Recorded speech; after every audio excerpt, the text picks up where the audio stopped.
দোকান বসানোকে কেন্দ্র করে তৃণমূলের গোষ্ঠীদ্বন্দ্ব প্রকাশ্যে। বসিরহাট পৌরসভা ৬ নম্বর ওয়ার্ডের ঘটনা। দীর্ঘ ৪০ বছর ধরে বসিরহাট ১ নম্বর ব্লকের সমষ্টি উন্নয়ন দপ্তরের পার্শ্ববর্তী এলাকায় বেশ কিছু ব্যবসায়ী দোকানদারি চালাতেন। তারপর সেই দোকান সেখান থেকে খালি করতে হবে এমনটাই আদেশ আসে বসিরহাট দক্ষিণ বিধানসভা তৃণমূলের বিধায়ক সপ্তর্ষি বন্দ্যোপাধ্যায় ও ৬ নম্বর ওয়ার্ডের কাউন্সিলরের তরফে। এরপর ব্যবসায়ীরা দোকান তুলতে নারাজ হন। সেই সময় তাদের পাশে এসে দাঁড়ান বসিরহাট পৌরসভার চেয়ারম্যান ও উত্তর ২৪ পরগনা জেলার আরটিএর সদস্য সুরজিৎ মিত্র। তারপরই শুরু হয় দুই গোষ্ঠীর মনোমালিন্য। এই ঘটনা গড়ায় আদালত পর্যন্ত। এরপর ওই স্থানে ব্যবসায়ীরা অস্থায়ীভাবে ব্যবসা শুরু করেন। সম্প্রতি এক চায়ের দোকানে সন্ধেবেলা চা খেতে আসেন বসিরহাট তৃণমূলের টাউন সভাপতি অভিজিৎ ঘোষ। সেই সময় কাউন্সিলর ও কাউন্সিলরের প্রতিনিধি সহ একাধিক মহিলা ও বেশ কিছু দুষ্কৃতী হাতে আগ্নেয়াস্ত্র নিয়ে হামলা চালায় টাউন সভাপতির উপর, এমনটাই অভিযোগ। গুরুতর আহত অবস্থায় মাটিতে লুটিয়ে পড়েন তিনি। সঙ্গে সঙ্গে এলাকার মানুষজন ছুটে এসে তাকে উদ্ধার করে বসিরহাট সুপার স্পেশালিটি হাসপাতালে নিয়ে আসলে চিকিৎসকরা তাকে প্রাথমিক চিকিৎসার পর জানায় মাথায় গুরুতর আঘাত রয়েছে এবং বুকেও চোট রয়েছে। তাকে ওই হাসপাতালেই ভর্তি করা হয়। এরপর ওই হাসপাতালে নিয়ে আসা হয় এলাকার এক ব্যবসায়ীকে। অভিযোগ তাকেও বেধড়ক মারধর করা হয়েছে। আহত টাউন সভাপতি অভিজিৎ ঘোষ বলেন, আমি কিছু বুঝে ওঠার আগেই বেশ কিছু দুষ্কৃতী এসে আমার ওপর হামলা চালায় এবং ব্যাপক পরিমাণে এলোপাথারি মারধর করে। তারপর আমি জ্ঞান হারাই। ৭টা সাড়ে ৭টা নাগাদ আমি আমার যে পাড়ায় আড্ডামারি বসিরহাট কদমতলা মোড়ে, সেখানে আমি চায়ের দোকানে বসে চা খাচ্ছিলাম। হঠাৎ ওই ওয়ার্ডের কাউন্সিলর মনিকা সোম গোলদার এবং ওনার হাজব্যান্ড অরিন্দম গোলদার, তারা বেশ কিছু লোকজন নিয়ে, কিছু দুষ্কৃতী কিছু নিয়ে আমি বসে রয়েছি। হঠাৎ আমার ওপরে অ্যাটাক করে, আমাকে চট থাপ্পড় ফেলে দেয় কাদার ওপরে। কিছু দুষ্কৃতীকে নিয়ে এসেছিল, তারা মেশিনপত্র দিয়েছিল। যিনি কাউন্সিলর মনিকা সোম গোলদার, তিনি নিজে টুল তুলে লাঠি দিয়ে আমার বুকে মেরেছে। আমার এখনও বুকে পেন হচ্ছে। বিভৎস নোংরামি, অকথ্য খিস্তি খাস্তা। এবং আমি আপনাদের মাধ্যমে বলতে চাই, আমি বসিরহাট শহরের টাউনের প্রেসিডেন্ট। আজকে আমি শুধু বেঁচেছি, বসিরহাটের মানুষ আমায় ভালোবাসে। সাধারণ মানুষ দেখতে পেয়ে ঘিরে আমাকে উদ্ধার করে এনেছে। তা না হলে তো বাঁচতাম না। সব দুষ্কৃতীদের নিয়ে এসেছি, মেশিন লাঠি, টোটাল নেতৃত্ব দিয়েছে মনিকা সোম গোলদার এবং তার হাজব্যান্ড। আমি জানি না, কোনো উদ্দেশ্য, আমি তার কোনো প্রিভিয়াস কোনো ব্যাপার নেই, তার সাথে আমি আলাপই করি না। আমার দলের সে কাউন্সিলর, কিন্তু তার আমি আলাপই করি না, মুখ দর্শনও করি না। এবং এই সমস্ত বিষয়টা ঘটেছে বসিরহাটের বিধায়ক ডক্টর সপ্তর্ষি ব্যানার্জির নেতৃত্বে। সে আজকে বিগত বেশ কিছুদিন ধরে এই জিনিস তৈরি করছে উদ্দেশ্যপ্রণীতভাবে, কোনো কিছু ছাড়াই। আমি বসে রয়েছি দোকানে এবং তার অফিস, এমএলএর অফিস থেকে এই জিনিসটা টোটাল মনিটরিং হয়েছে। এবং এই ঘটনার পরে সমস্ত অ্যান্টি সোশ্যাল এবং ওই মনিকা সোম গোলদার এবং অরিন্দম গোলদার, তারা সমস্ত মস্তান গুন্ডাদেরকে নিয়ে গিয়ে এমএলএর বাড়িতে শেল্টার নিয়েছে।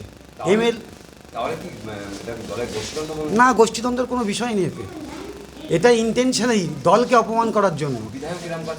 হ্যাঁ, বিধায়ক এই কাজ করেছে। বিধায়কের কাছের কাউন্সিলর, মানুষ তার সাথে নেই, মাটির তলা থেকে পা সরে যাচ্ছে।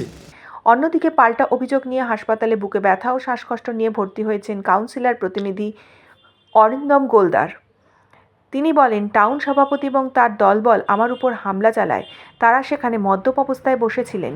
সন্ধেবেলায় আমি বেরিয়েছিলাম ২১শে জুলাইয়ের প্রচার করতে। সেই সময় আমার উপর অকথ্য ভাষায় গালিগালাজ শুরু করে এবং আমার সঙ্গে থাকা কাউন্সিলর মনিকা সোম গোলদারকেও তারা রেয়াত করেনি, তার উপরেও হামলা চালায়।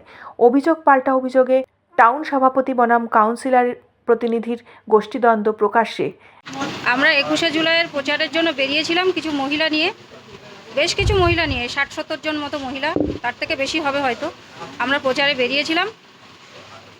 আর কদমতলা মোড়ে ওই যে দোকানগুলো হয়েছে সরকারি জায়গায়, ওই দোকানগুলো নিয়ে দীর্ঘদিন একটা সমস্যা হচ্ছে, যেটা বাদলদা মদত দিচ্ছে টাউন প্রেসিডেন্ট অভিজিৎ ঘোষকে।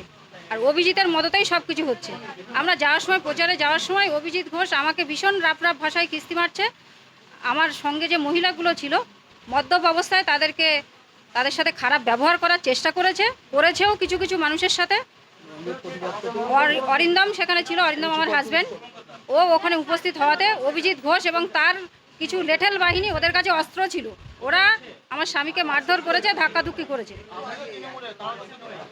তারা বিরোধী করে, আমাদের ভীষণ বিরোধী। তারা আমাদের ওয়ার্ডে, আমি যে 6 নম্বর ওয়ার্ডের কাউন্সিলর, তারা ওয়ার্ডে কোনো রকম দুর্নীতি করতে পারছে না, তোলাবাজি করতে পারছে না, যার জন্য এগুলো করছে। এটা একদম ভুল বলছে।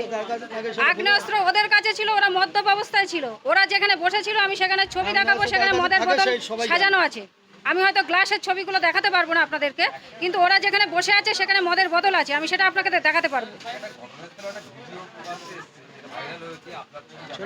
হ্যাঁ হ্যাঁ, আমার স্বামীকে মারলে আমি তো সেখানে থাকবোই। আমার রোলটা কি হবে?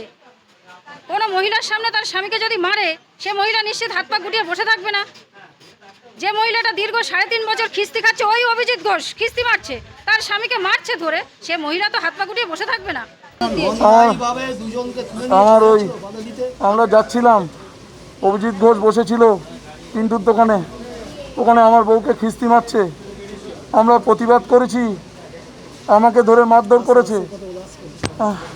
অভিজিৎ ঘোষ, মন্টু মণ্ডল, অজয় কুণ্ডু, মলয় মজুমদার, ভোম্বল, আরও লোকজন ছিল দুষ্কৃতিকারী। আমার ওখানে অবৈধভাবে ওরা দোকান করছিল। আমরা দীর্ঘদিন ধরে প্রতিবাদ করেছি।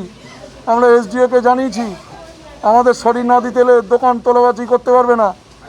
এখানে আরটিও মেম্বার বাদলদারও অনেক মদত আছে। কালকেও আমার এখানে এসেছিল, ওরা ব্লু প্রিন্ট করে গেছে মারবে। আজকে আমাকে ধরে ওরা বেধড়কভাবে মারধর করেছে, আমার বুকে মেরেছে। আমার দলবল কেউ মারিনি দাদা, ওরা পাবেন না কেউ, কোনো মহিলারা ছিল।